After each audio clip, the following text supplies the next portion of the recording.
माधवी गोपी, जिस गोपी ने अपना मुख छुपाया ठाकुर जी से अपनी मां के कहने पर, बहुत ध्यान से सुनिएगा, जिस गोपी ने अपना मुख छुपाया मां के कहने पर ठाकुर जी से, जब उसने ठाकुर जी को देखा तब उसके मन में आया कि अरे मां, विश्व की मां तो बालकों का कल्याण करने वाला पथ दिखाती है, पर आपने मुझे कैसा मार्ग बताया?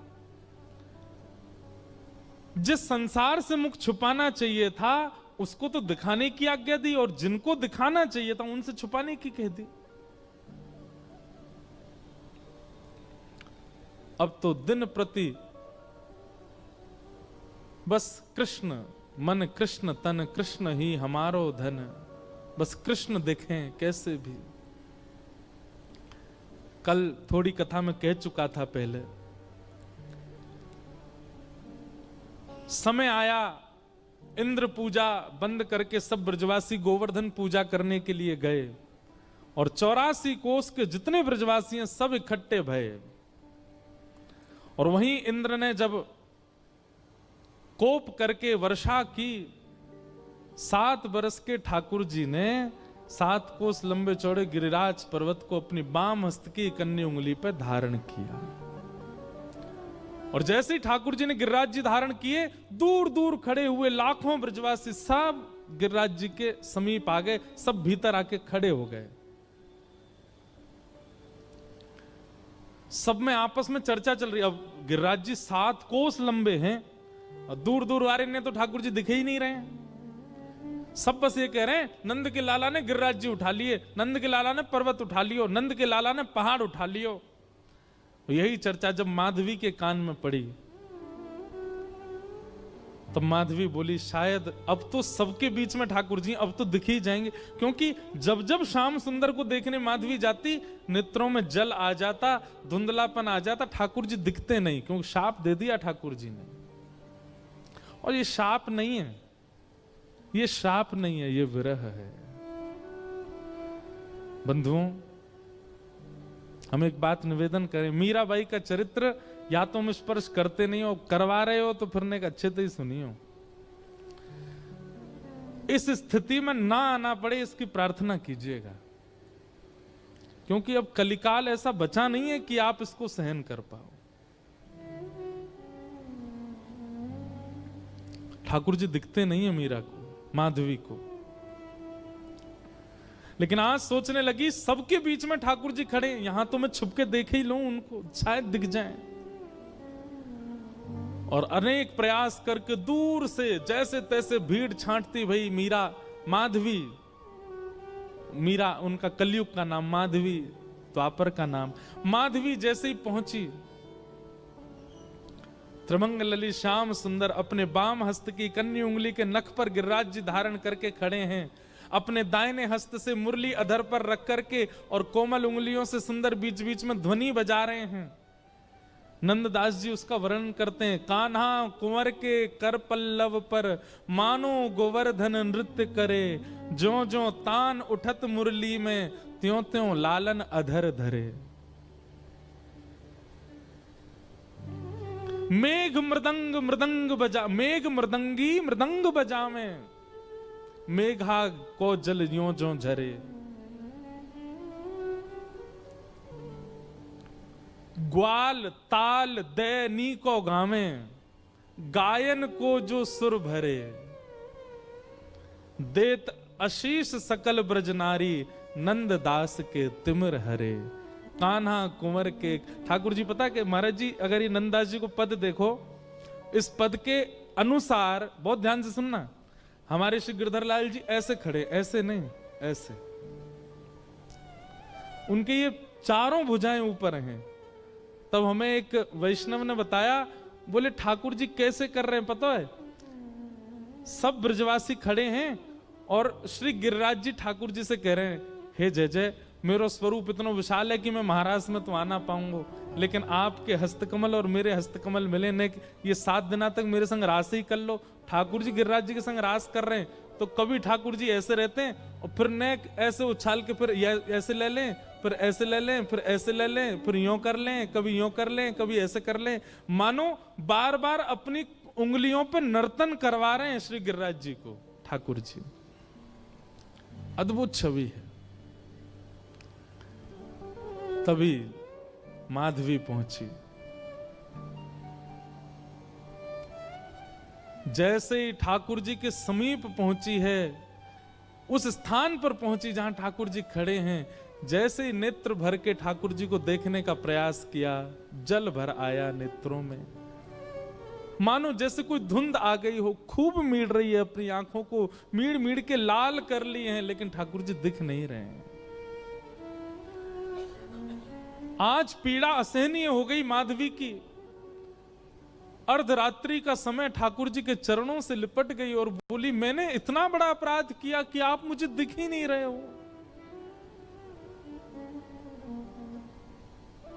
हे श्याम सुंदर, अब पीड़ा मत दो, अब दिख जाइए, एक क्षण दिख जाइए, आप दिखें और मैं प्राण त्यागूं, बस मुझे और कुछ नहीं चाहिए।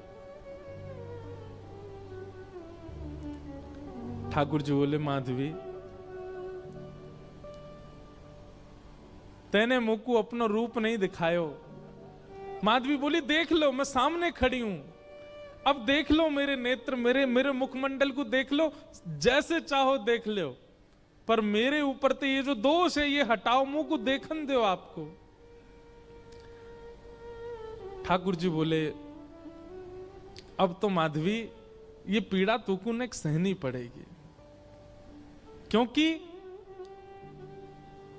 वस्तु का मूल्य तब चित्त में ज्यादा बढ़ता है जब वह वस्तु समीप हो पर मिले ना। और प्रेम लक्षणा भक्ति में जितना विरह होगा, जितनी व्याकुलता होगी, जितनी तड़प होगी, उतना वह प्रेम पुलकित होगा, उतना वह प्रेम लक्षणा भक्ति का इत्र महकेगा और दूसरों को महकाएगा। मैं चाहूं आगामी कलिकाल में लोगन के चित्त में श्रद्धा होगी, विश्वास होगो, लेकिन प्रेम नहीं होएगो। उनके चित्त में प्रेम प्रकट करवे के काज मैं तो नहीं आऊंगो, तो को भेजूंगो।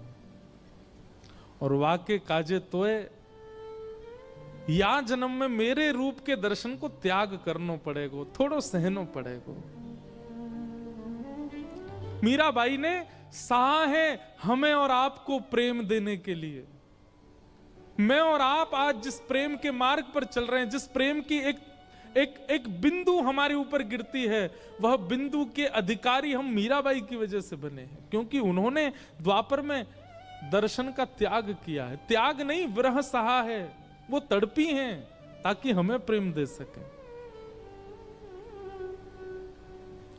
माधवी बोली, मुझे बस अवधि बता दीजिए, कम से कम एक अवधि पता होगी तो मैं उस अवधि के सहारे रह लूंगी कि इतना समय लगेगा आपके दर्शन में। एक अवधि बता दो, 10 वर्ष, 50 वर्ष, कितने वर्ष लगेंगे? अवधि सुनकर के तो माधवी गिर पड़ी, रोने लगी। ठाकुर जी बोले, एक युग।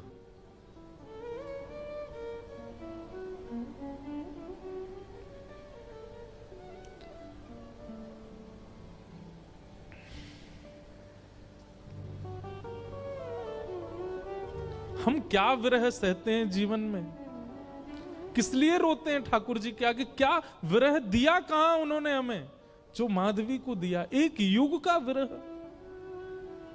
इतना विरह तो किसी गोपी को भी नहीं मिला, इतना विरह तो किसी ब्रजवासी को नहीं मिला जितना विरह माधवी को मिला है। एक युग का विरह।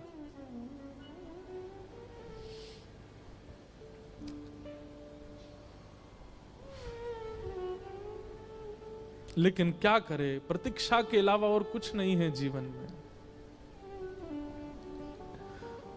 चरणों में रोती हुई माधवी जाने लगी। और एक वैष्णव का स्वरूप नहीं है आत्म दाह करना, चाहे तो त्याग दे शरीर, लेकिन नहीं। अब कृष्ण ने कहा है कि प्रतीक्षा करो तो करनी है। वो प्रतीक्षा के ही शब्द हैं जो मीराबाई लिखती हैं। जो शब्द हमारे हृदय को विदीर्ण करके भीतर प्रवेश कर जाते हैं, वो शब्द किसी 2, 4, 10 वर्ष की प्रेमिका के नहीं है, एक युग की प्रतीक्षा करने वाली प्रेमिका के शब्द हैं।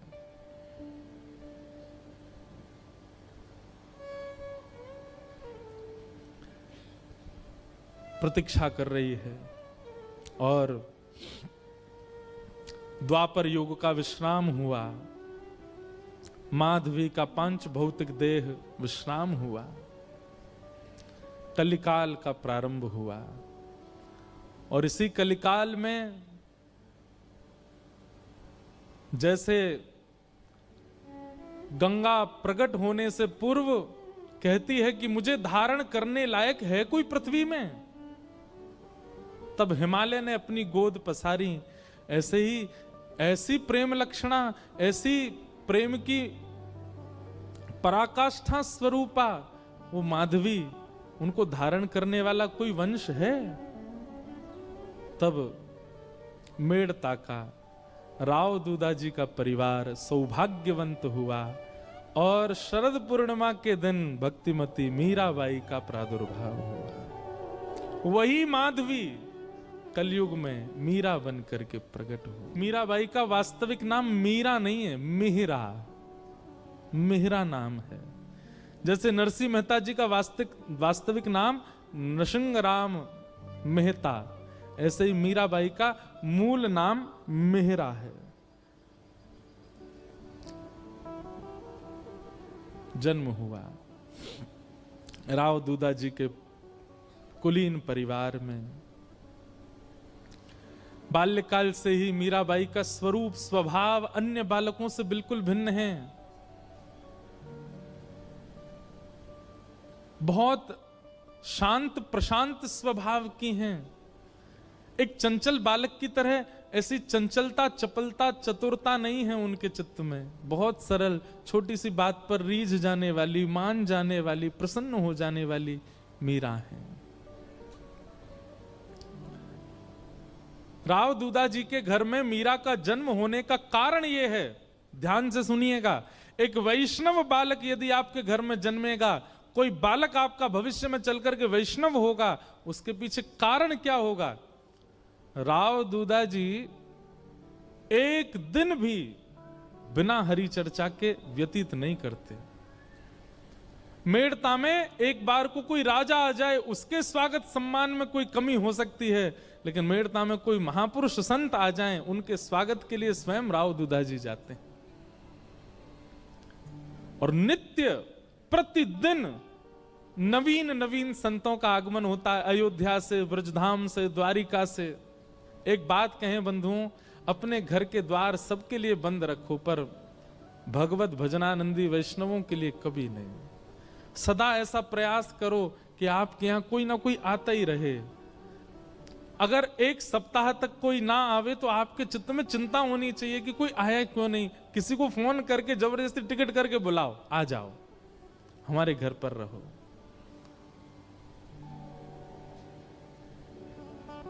उनके भजन के जीवाणु घर में होते हैं, उसी से ही बालकों में भक्ति भाव प्रकट होता है। मीरा को ऐसे ही नहीं भेज दिया है राव दूधाजी के यहां, क्योंकि उनके यहां नित्य सत्संग होता है। वर्षों से, मीरा के जन्म से पहले से ही नियम है सत्संग का। धीरे धीरे मीराबाई बड़ी होने लगी, कथाएं सुनती हैं। जोशी जी कथा सुनाने के लिए आते हैं, मीराबाई सुनकर के प्रसन्न हो जाती हैं। प्रश्न पूछती हैं, ऐसे ऐसे प्रश्न पूछती हैं कि जोशी जी ही स्तब्ध हो जाते हैं। मीराबाई का स्वभाव ऐसा बताया गया कि कोई पूछता कि आप कौन हो, तो मीराबाई अपना परिचय ऐसा नहीं देती कि मेड़ता नरेश महाराज राव दूधाजी की मैं पौत्री हूं, बल्कि अपना परिचय ऐसे देती हैं, परम गौभक्त संत सेवी, परम सत्संगी श्री ठाकुर जी राधा माधव की नित्य लीला, नित्य सेवा में प्रवीण श्री राव दूधाजी की मैं पौत्री हूं। वो कभी ऐसा परिचय नहीं देती हैं कि इतने बड़े राजा घराने की मैं पुत्री। ये गुण भागवत में लिखा है कि परम भागवत कभी भी अपने उच्च कुल, अपनी जात, अपनी आदि आदि के प्रभाव में नहीं रहता। मीराबाई ऐसी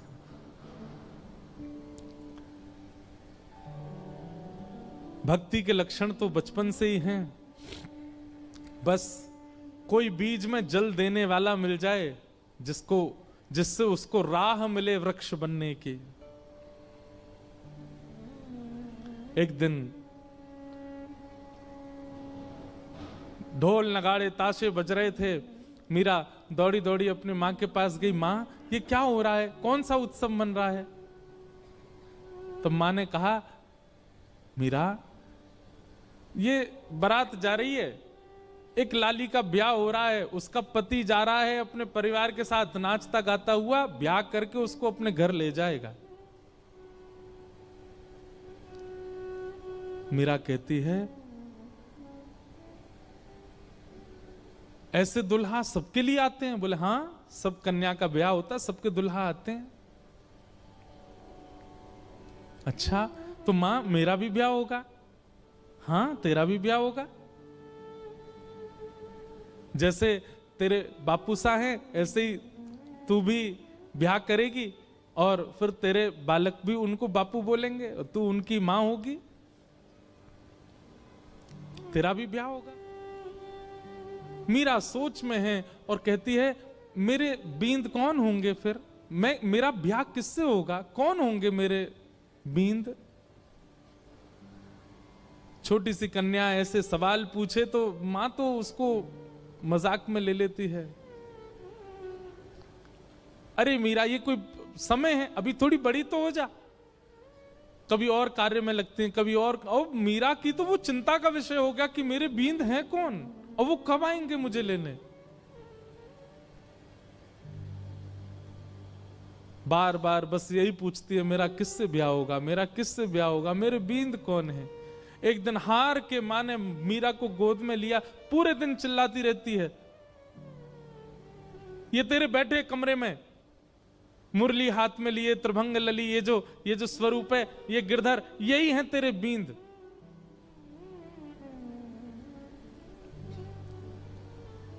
स्वरूप देखा ठाकुर जी का और मां ने कह दिया यही है तेरे बींद, तो मीरा के चित्त में ऐसा विश्वास प्रगाढ़ हो गया कि यही है मेरे बींद और कोई नहीं। अब तो मीरा की स्थिति ऐसी हो गई, वो कक्ष में जब जाती है तो ठाकुर जी की ओर भी बहुत झुकी हुई नजरों से देखती है। ज्यादा मतलब व्यवहार ऐसा करने लगी कि मानो सच में ही ये उसके बींद हैं।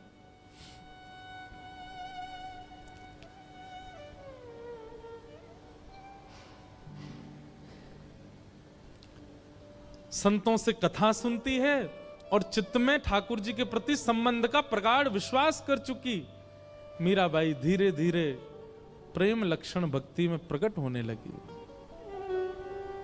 एक दिन एक संत का आगमन हुआ और वे अपने प्रवचन के समय अपने बगल में ही अपने गिरधर गोपाल को विराजमान करके प्रवचन कर रहे थे और छोटी सी मीरा, उनको एक ही चीज की प्रतीक्षा होती थी पूरे दिन की, मां मुझे सत्संग में लेके कब जाएगी। और जैसे ही मीराबाई पहुंची, छोटी सी मीरा कथा सुनते सुनते दृष्टि पड़ी बगल में बैठे हुए गिरधर स्वरूप पर, वो गिरधर गोपाल पर। अपलक नेत्रों से केवल ना प्रवचन सुन रही है ना महाराज जी को देख रही है, वो तो उनके ठाकुर जी को अपलक नेत्रों से देख रही है और बीच बीच में मानो जैसे नेत्रबंद हो जाते हैं और उसको कुछ ब्रजमंडल जैसा दिखने लगता है। उसको कभी कभी वर्षा दिखती है, कभी कभी गिरिराज जी धारण करके ठाकुर जी खड़े हैं और एक गोपी चरण से लिपट करके रो रही है। ऐसा दृश्य उसके चित्त में आने लगा, मानो अपने पूर्व जन्म की स्मृतियां चित्त में प्रकट होने लगी।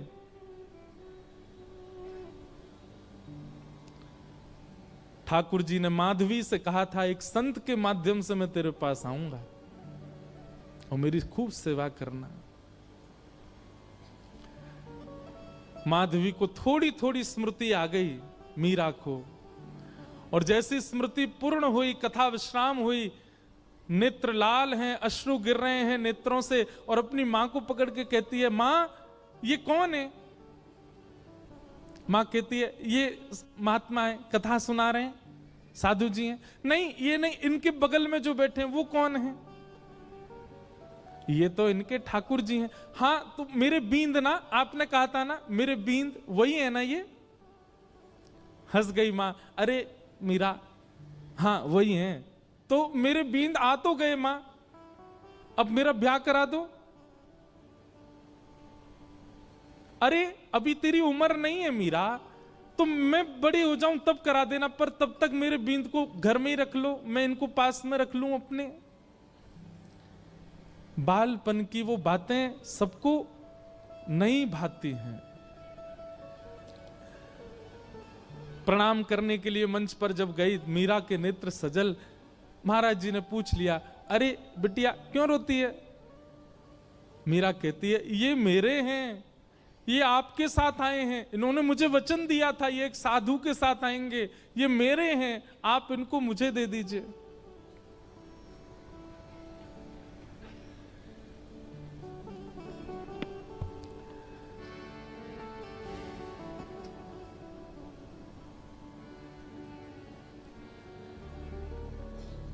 ये मेरे हैं।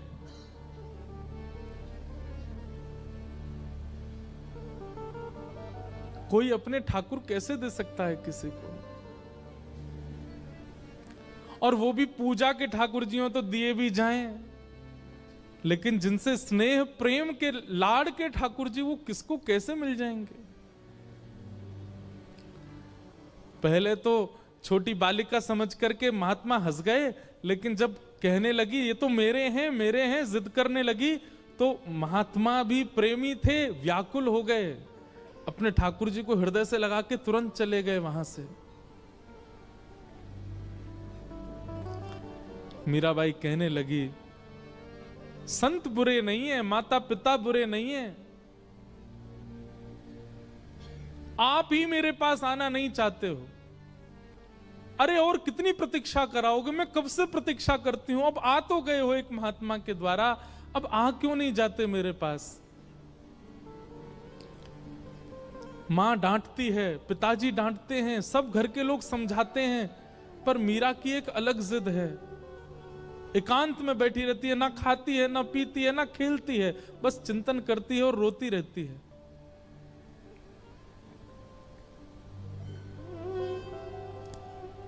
प्रतिज्ञा ले ली, मैं अन्न नहीं खाऊंगी, अब मैं प्रयास नहीं करूंगी कि आप आओ मेरे पास, मैं प्रयास नहीं करूंगी कि मैं आपको लाऊं, आपको खुद आना पड़ेगा, मेरी प्रतीक्षा बहुत हो चुकी है।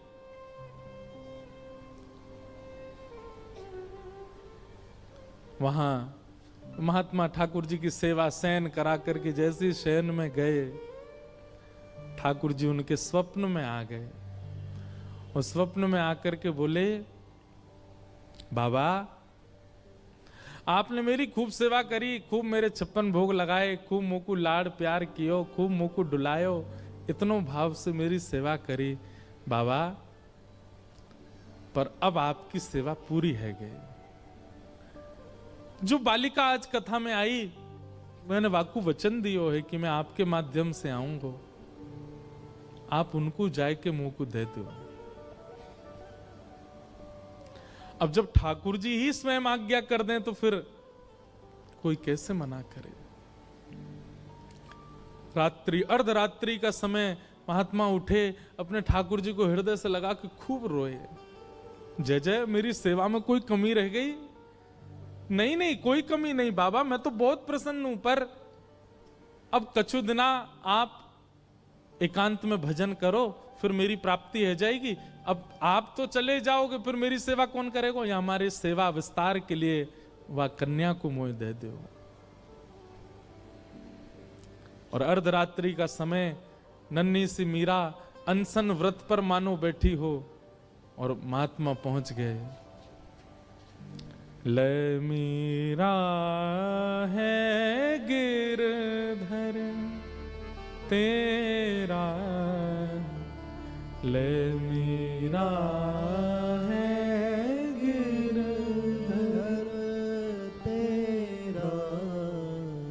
अपने ठाकुर जी को लेकर के गए। सेवा बड़े भावत करियो, सेवा बड़े भावत करियो, रखियो नने नानेरा हो, रखियो नेरा, बेटी ले मेरा है गिरधर तेरा मेरा ले गिरधर तेरा। मीरा के चित्त में पीड़ा भी हो रही है और वो नाच भी रही है। नाच इसलिए रही है कि आज मानो जैसे वर्षों और युगों का विरह समाप्त होगा, पर पीड़ा इस बात की है कि मैं एक वैष्णव की सेवा ले रही हूं। उन महात्मा के नेत्रों के आंसू मीरा को बहुत, ये एक वैष्णव का स्वरूप हो जाता है। वो स्वयं पीड़ा में रहना मंजूर रखता है, पर अन्य किसी वैष्णव की पीड़ा देख नहीं पाता।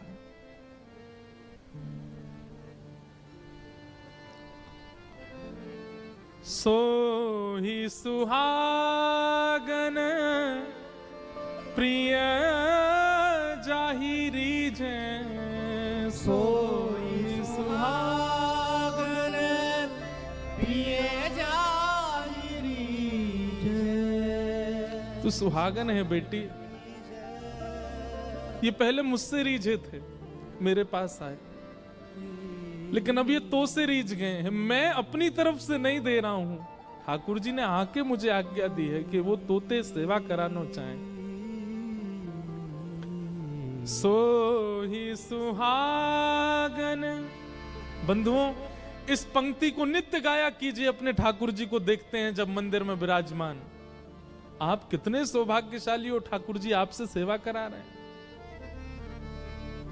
उनके प्रति पाषाण बुद्धि मत रखा कीजिए। आपका कोई तो ऐसा गुण है जिसके कारण ठाकुर जी आप चले जाते हैं बाहर, आप आ जाते हैं कथा, मैं आ जाता हूं कथा करने। हमारे ठाकुर जी कक्ष में बैठे रहेंगे, खड़े रहेंगे, जैसे सुलाओगे सो जाएंगे, जहां बैठाओगे बैठ जाएंगे, जो खिलाओगे पालेंगे। अपनी कोई इच्छा इतनी, अपने जिनको हम अपना कहते हैं पत्नी बच्चे, वे भी लड़ लेते हैं कि हमें ये चाहिए, पर हमारे ठाकुर जी को भी नहीं लड़ते। आप पीली पोशाक पहना दो राजी, आप लाल पोशाक पहना दो राजी, आप दाल चावल खिला दो राजी, आप कड़ी चावल पवा दो राजी, कुछ नहीं दूध का भोग लगा दो राजी। इसी को तो प्रेम कहते हैं, जो आपके द्वारा प्रस्तुत की गई हर वस्तु को सिर से लगा के स्वीकार करे। यही तो प्रेमी का लक्षण है। विश्व में असली प्रेमी यदि कोई है तो वो श्याम सुंदर है। आपकी हर वस्तु को सहर्ष स्वीकार करते हैं, किसी में नोक झोंक नहीं कभी भी।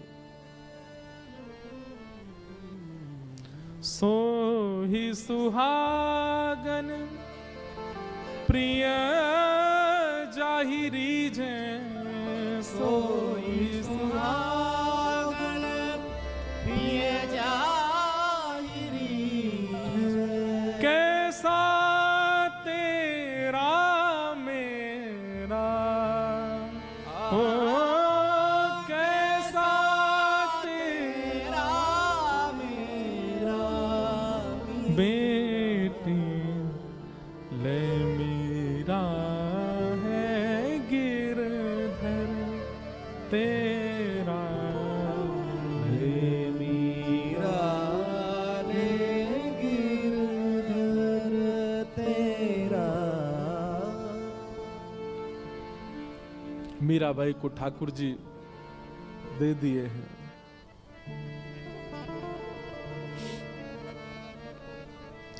चले गए महात्मा। ये ठाकुर जी का नियम है बंधुओं।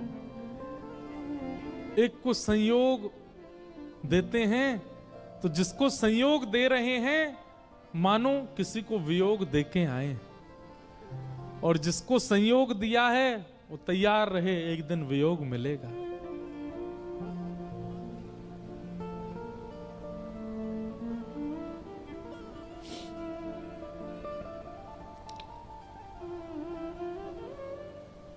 इसीलिए हमारे अष्ट सखा कहते हैं, यह धन धर्म ही ते पायो, यह धन धर्म ही ते पायो। नी के राख यशोदा मैया, हम सब यशोदा हैं। यशोदा मैया नारायण घर आयो, नारायण घर आयो, यह धन धर्म ही ते पायो। अब तो मीरा बस आनंद में रहती है, प्रसन्न रहती है, झूमती रहती है, मानो अब इससे बड़ा सुख उनके जीवन में और कुछ नहीं है, आनंद है। और तभी मैं बहुत सूक्ष्म सूक्ष्म मुख्य मुख्य भाव सुना रहा हूं। बस एक अवस्था हो गई मीराबाई की, प्रेम तो चित्त में खूब है, परंतु एक संकट का एक मानो बादल मंडरा रहा था मीराबाई के ऊपर। क्यों? अब मां, पिता, घर के सब बड़े सदस्य और राव दूदाजी तो पधार चुके हैं। मीरा बहुत रोई जब दादाजी गए, क्योंकि वही थे जो भक्ति मार्ग में लेके आए मीरा को। संकट इस बात का है कि अब सब चर्चा करते हैं कि मीरा का ब्याह करो। एक दिन मीरा अपनी मां से लड़ने लगी, मां आप मेरा किससे ब्याह कर रही हैं? अरे मेवाड़ के राजा, मेवाड़ के राजकुमार राजा भोज, तुम जानती हो उनका पराक्रम, तुम जानती हो उनका बल, तुम जानती हो उनका ऐश्वर्य। अपनी मां से मीरा कहती है, तो फिर ये कौन है जिनको बचपन में आपने मेरा बींद बताया था? अरे बालापन की बात है, बचपन में ऐसी तू जिद कर रही थी इसलिए बोला। बोले मां आपने तो ऐसे ही बोल दिया, परंतु मैं तो चित्त में घर करके बैठी हूं कि यही मेरे बींद हैं और मेरा स्वभाव व्यवहार सब कुछ वैसा ही है। आप अपनी बात से कैसे मुकर सकती हैं मां? चुपचाप तैयार हो जा, तुझे देखने वाले आ रहे हैं। कौन समझे विरह वेदना। मीराबाई बैठी है अपने ठाकुर के सामने, मंदिर में ही बैठी है, कुछ विशेष श्रृंगार नहीं किया है। तभी भोजराज और पूरा परिवार सब आए।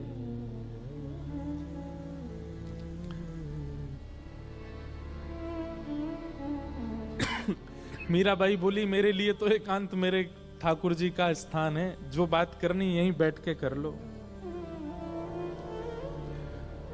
सब चर्चा हुई, मीराबाई ने स्पष्ट कर दिया,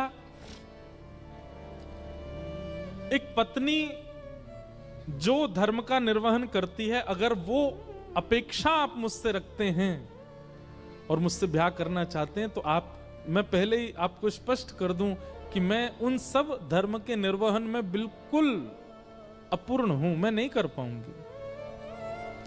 आप अपने परिवार में सबसे कह दीजिए मैं उस योग्य हूं नहीं, वो तो मेरे परिवार वाले चाहते हैं, इसलिए मैं आपसे चर्चा कर रही हूं। नहीं तो एक स्त्री का जो धर्म होता है पति के प्रति, ससुराल के प्रति, उन सबको, मैं तो अपने घर के प्रति कोई धर्म नहीं निभा पाती एक पुत्री का। इसलिए मैं आपसे पहले ही स्पष्ट कर देती हूं कि एक पत्नी का धर्म मैं नहीं निभा पाऊंगी। भोजराज का उत्तर सुनने लायक है। बंधुओं, मीराबाई का जिनसे ब्याह हुआ वो अत्यंत कुलीन भाव के हैं। उन्होंने कहा मुझे मंजूर है, मैं भी नहीं आपसे अपेक्षा रखता हूं कि आप पत्नी धर्म का निर्वहन मुझसे करें, आपकी सुबह से अभी तक की गतिविधियां देख करके, आपके विचार भाव और आपके हृदय की स्थिति देख करके मैं जान चुका हूं कि आप सामान्य धर्म में नहीं हैं। परंतु अब मेरी इच्छा और ज्यादा आपसे विवाह करने की इसलिए है कि मैं आपसे पत्नी धर्म का निर्वहन नहीं करवाना चाहता। मैं चाहता हूं हमारी मेवाड़ की भूमि में राजा तो बहुत आते हैं, मेवाड़ की भूमि में बड़े बड़े महापुरुष आते हैं, बड़े बड़े योद्धा आते हैं, पर मेवाड़ की भूमि पर अभी तक किसी भक्त के चरण नहीं पड़े। यदि आप मुझसे विवाह करें और हमारी मेवाड़ की भूमि को अपने चरणों से और श्री गिरधर लाल जी के स्थापन से पवित्र कर दें, तो ये हमारे लिए बड़े सौभाग्य की बात होगी। मैं इस चर्चा को गुप्त रखूंगा, किसी के सन्मुख नहीं कहूंगा। ये मेरी और आपकी चर्चा है, सबको बताने के लिए विवाह का एक अभिनय होगा, परंतु मैं चाहता हूं कि आपके चरण हमारी मेवाड़ को पवित्र करें। बाकी जैसी आपकी इच्छा होगी, मेरी उसमें कोई अतिशयोक्ति नहीं होगी।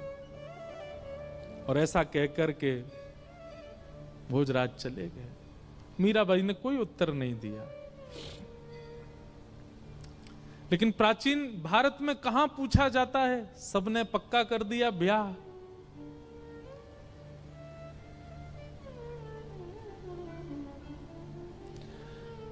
मीराबाई एक संत से जाके कहती है कि कभी अगर हृदय में बहुत वेदना होती हो और अपने प्रियतम को बतानी हो तो उसके लिए कोई उपाय है? तब एक संत ने कहा, तुम पत्र लिखा करो और वृंदावन जाने वाले किसी व्यक्ति के हाथ वो पत्र भेज दिया करो।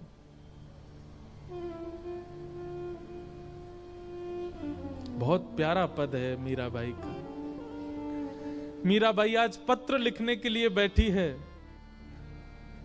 और पूरे कक्ष में केवल खाली पत्र पड़े हैं, लिख नहीं पा रही है। बार बार एक एक पन्ना फाड़ती है, फिर कुछ लिखती है और लिख करके फिर उसको फेंक देती, फिर दोबारा लिखती है, फिर फेंक देती, फिर लिखती है। किसी ने आकर के कहा, मीरा ये क्या करती है तू? इतने पत्र पड़े, ये सब क्या है?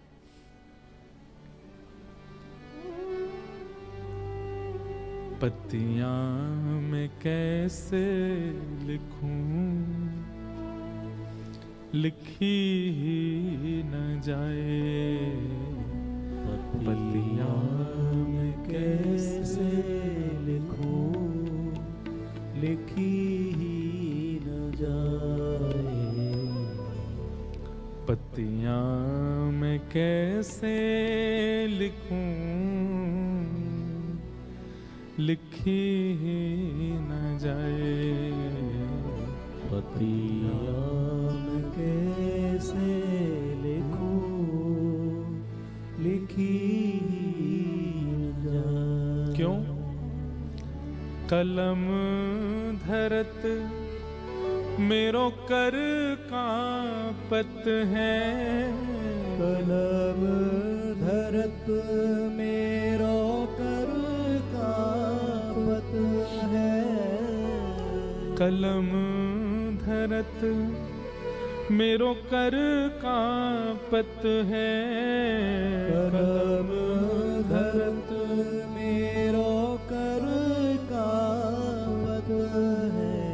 मीराबाई कहती है, मैं लिखने के लिए बैठती हूं, पहले तो शब्द याद नहीं आते और जैसे तैसे अपनी स्थिति। बंधुओं, एक बात याद रखिएगा, विरह की स्थिति शब्द बयां नहीं कर सकते। वो शब्द नहीं बता सकते कि आपकी स्थिति कैसी है। आप कितना भी प्रयास कीजिए बोलने का, बताने का, नहीं बता पाओगे, क्योंकि विरह प्रेम शब्द की इतनी क्षमता नहीं कि वो आपका विरह प्रेम प्रकट कर सके। लेकिन मीराबाई कहती है, जैसे तैसे मैं लिखने का प्रयास भी करती हूं। कलम धरत मेरो कर कांपत है। कलम धरत मेरो कर कांपत धरत है। नैन रहे हैं झराए, ओ नैन रहे झराए। और जैसे तैसे लिख भी देती हूं तो इतने नेत्रों से अश्रु गिरते हैं कि जो लिखा सब बह जाता है। पतियां मैं कैसे लिखूं, लिखी ही न जाए। पतियां मैं कैसे लिखूं, लिखी पतियां मैं कैसे लिखूं, लिखी ही न जाए। पतियां मैं कैसे लिखूं, लिखी न जाए।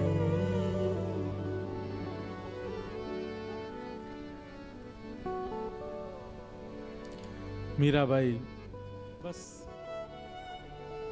स्मरण करती हैं, वृंदावन की दिशा की ओर देखती रहती हैं।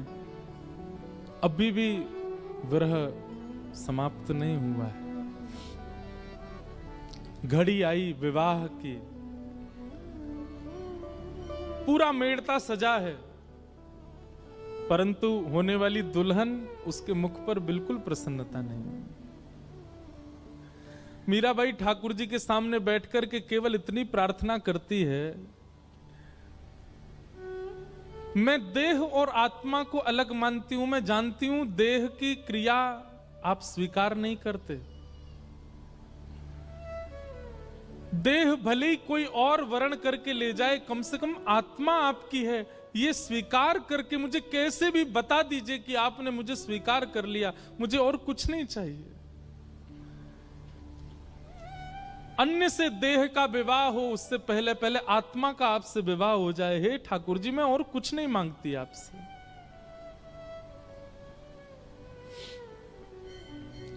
रात्रि में मीरा रोते रोते सोई हैं और तभी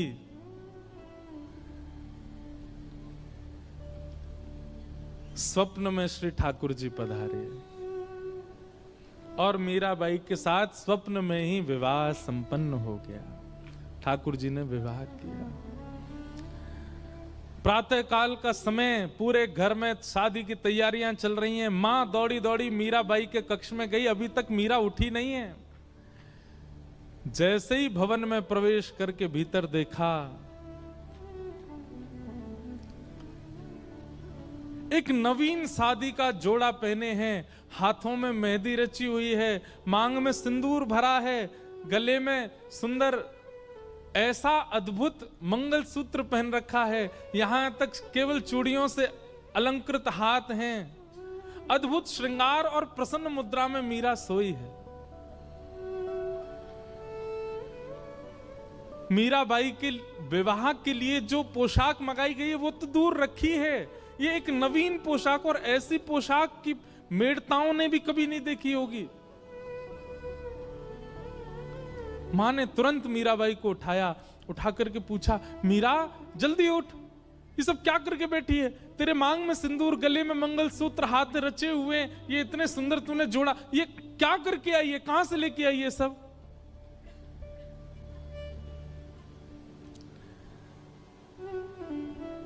मीराबाई जोर से हंसी, अपना मां का हाथ पकड़ के कहती है, माई सपनानु वरना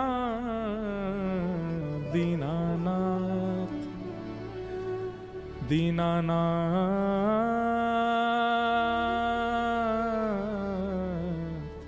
दीनानाथ। माई कल मेरा ब्याह हो गया। किससे ब्याह हुआ? बोले मेरे गिरधर लाल। मां मैं आपको कैसे वर्णन करूं? आप जो व्यवस्थाएं कर रहे हैं ना, ये सब फीकी हैं उस व्यवस्था के आगे। ऐसा सुंदर, ऐसे सुंदर पुष्प लगे थे, ऐसे सुंदर दावत बनी थी, ऐसे सुंदर सुंदर घोड़े, हाथी सब आए थे। क्या बात बनाती है? कब हुआ तेरा ब्याह, किसने देखा तेरा ब्याह? मीरा कहती है एक ने देखा हो, दो ने देखा हो तो कहूं 56 कोटा जना पधारया, दुल्हो श्री ब्रजनाथ,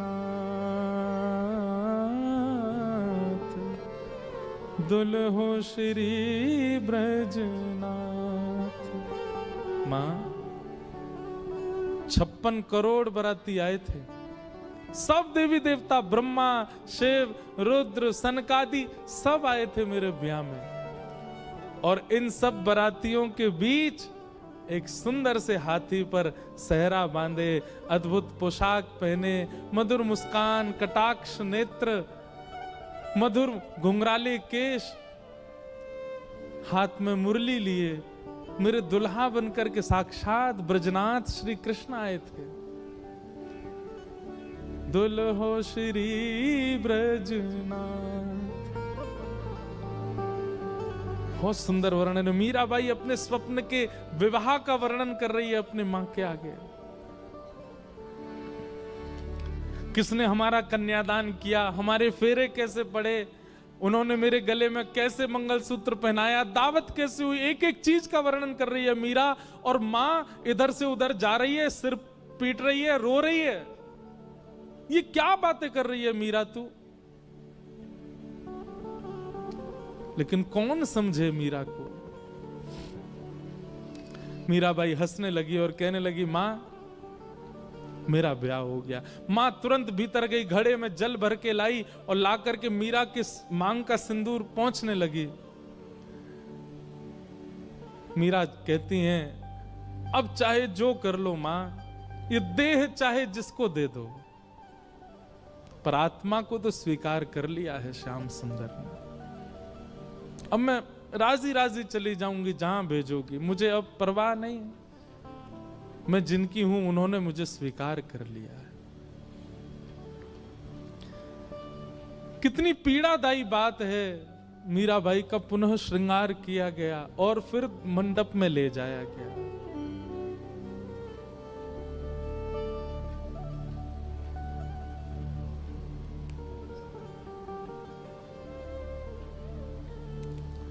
रो तो रही हैं लेकिन किसको समझाएं, कोई समझ नहीं रहा है। और फिर विवाह हुआ और विवाह के बाद जब मेवाड़ को जाने लगी मीराबाई, अपनी मां से जाकर के केवल कहा, मां ने कहा तेरे लिए मैंने ये दे दिया, इतने बक्से दिए हैं, इतने सोने चांदी हीरे जवाहरात आदि आदि सब भेज रही हूं, बिल्कुल परेशान मत रही हो। मीराबाई कहती हैं सब रख लो, बस मेरे गिरधर लाल दे दो, उनको लेके चली जाऊंगी, मुझे इन सब की आवश्यकता नहीं। एक अश्रु बिंद नहीं है मीरा के नेत्रों में विदाई के समय। अपने ठाकुर जी को गोद में ले रही है, सब देख रहे हैं मीरा को, रो रहे हैं, पर मीरा केवल अपने ठाकुर जी को निहार रही हैं, नेत्र नीचे करके। गाड़ी, बैलगाड़ी, घोड़ा गाड़ी, हाथी गाड़ी सब धीरे धीरे चलते जा रहे हैं और मीरा ना प्रसन्न है ना उदास है, बस एक समत्व है मुखमंडल पर। निकल गई मेवाड़।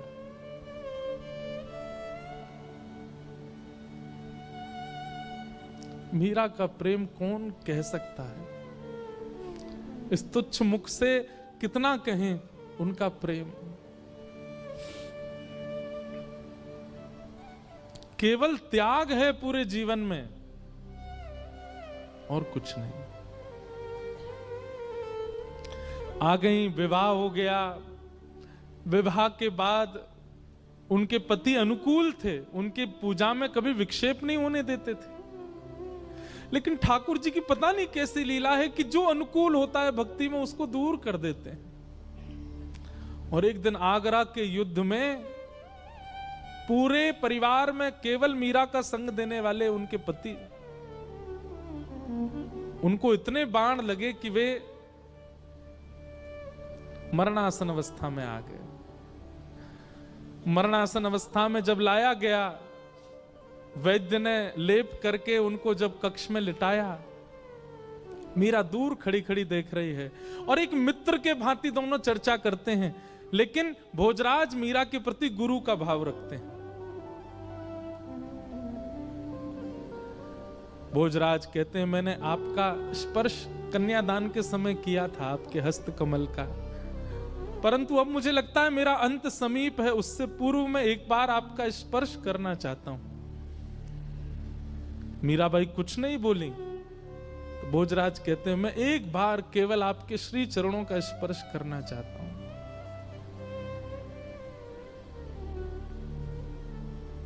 ठाकुर जी के पास गई, अपने गिरधर गोपाल की प्रसादी माला लेकर के आई और भोजराज के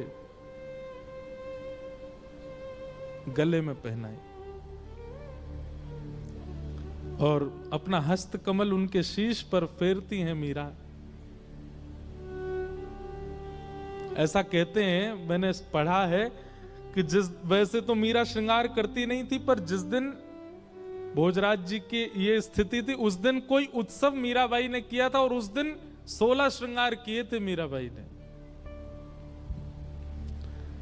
और उस श्रृंगार के रूप में मीराबाई को देखते देखते देखते मानो जैसे उनके पति को साक्षात युगल ही एक रूप में हो, ऐसा दिखने लगा। और उनके पति अपने प्राण त्याग देते हैं।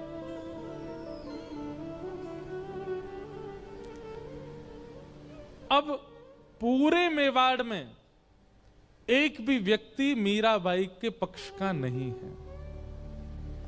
ऐसा सुनने में आता, उनके ससुर जी भी पक्ष में थे, वे भी चले गए और कोई पक्ष का नहीं है, सब विपक्षी हैं। खूब यातनाएं देते हैं, प्रताड़ना करते हैं, उपहास करते हैं, पर मीराबाई को इससे कोई फर्क नहीं पड़ता।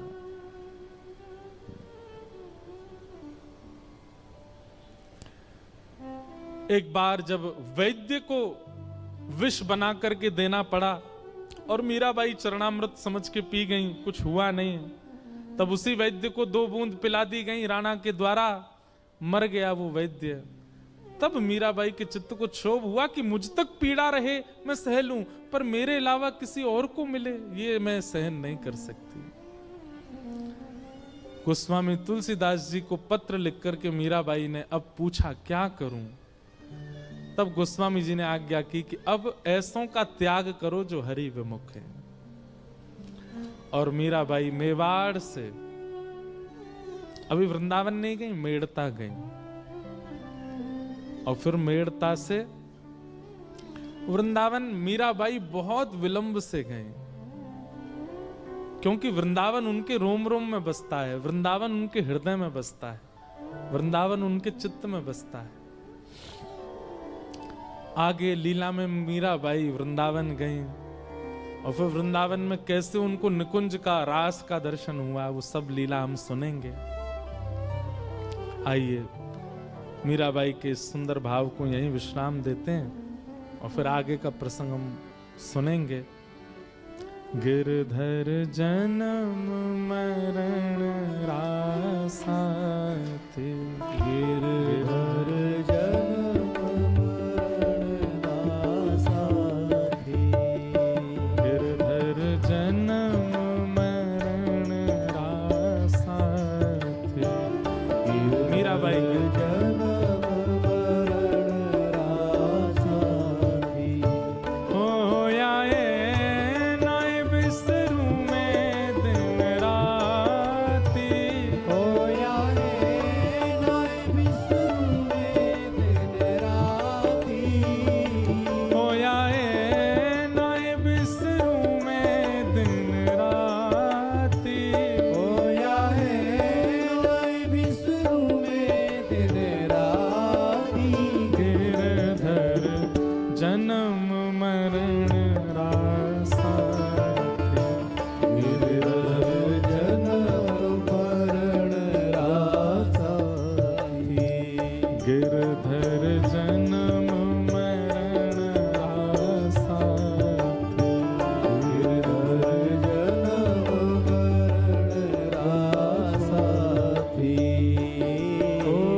पिय को रूप निहारूं, निरख निरख सुख पाती।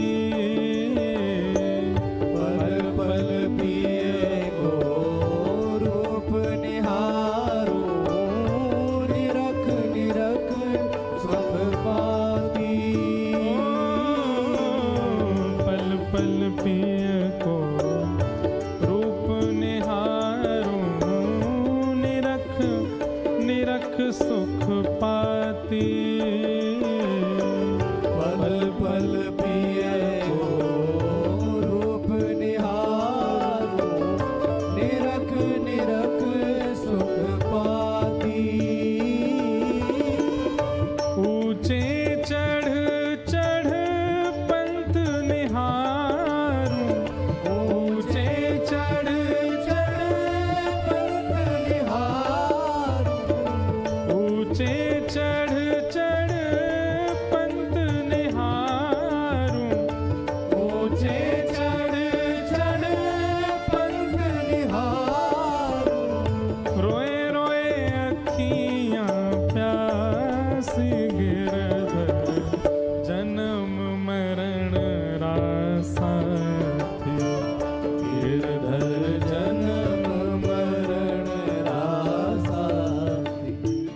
गिरधर जन्म मरण रासा थी। गिरधर जन्म मरण रासा थी। मीराबाई कहते हैं, ओ इनके बिन मोहे सलना परत है, जानत मेरी छाती। इनके बिन मोहे सलना परत है, जानत मेरी छाती। इनके बिन मोहे सलना परत है, जानत मेरी छाती। इनके बिन मोहे सलना परत है, जानत मेरी छाती। दोए कर जोड़ा रज करूं छूं, दोए कर जोड़ा रज करूं छूं, दोए कर जोड़ा रज करूं छूं। दोय कर जोड़ा रज करूं छूं। सुन ली जो मारी बात, गिरधर जन्म मरण आसा थी। गिरधर जन्म मरण रासा थी, रासा थी। गिरधर जन्म मरण आसा थी। गिरधर जन्म मरण जय हो। रासा थी। श्री गिरधरलाल प्यारे की जय हो।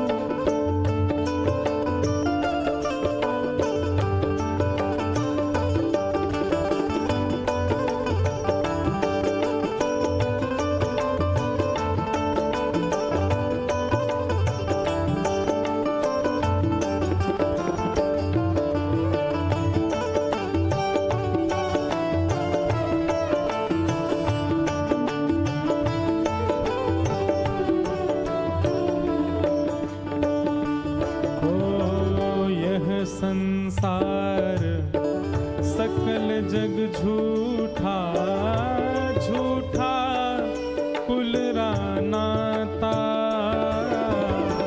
ये संसार सकल जग झूठा, झूठा कुल रान्याता। यह संसार सकल जग झूठा, झूठा कुल रानाता। ये संसार सकल जग झूठा,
हरिहर मिलन महोत्सव की, आज के आनंद की जय। जय जय श्री राम।